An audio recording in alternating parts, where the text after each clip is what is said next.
हमारी प्रैक्टिस अच्छी चल रही है, हम ओवरऑल हर चीज़ पे काम कर रहे हैं। जैसे हम स्किल्स की बात करें तो हमारे स्पिनर्स भी यूनाइट हैं, उन पे अलग सेशन हो रहा है, वो अलग काम कर रहे हैं अपना target bowling. Pakistan women's cricket team की स्पिन बॉलर निशरा सिंधु ने कहा है कि प्रैक्टिस अच्छी चल रही है, मजमूई तौर पर हर चीज पर काम कर रहे हैं। स्किल्स के साथ स्पिन बॉलर्स के अलग से सेशन हो रहे हैं। निशरा सिंधु ने कहा कि अहदाफ को सामने रखकर मुख्तलिफ तरीके से बॉलिंग कराने पर काम हो रहा है। बैटर्स के अलग से सेशन हो रहे हैं। निशरा सिंधु के मुताबिक साउथ अफ्रीका के साथ सीरीज है, अच्छी परफॉर्मेंस का तसलसल बरकरार रखने की कोशिश करेंगे।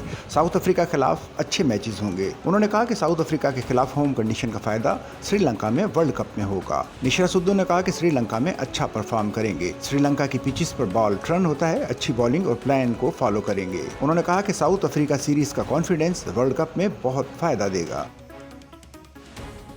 सच्चल न्यूज़ नेटवर्क की वीडियोस में खुश आमदेद। नाजरीन, वीडियो से मुतालिक अपनी कीमती राय का इजहार कमेंट बॉक्स में ज़रूर करें और चैनल को सब्सक्राइब करें।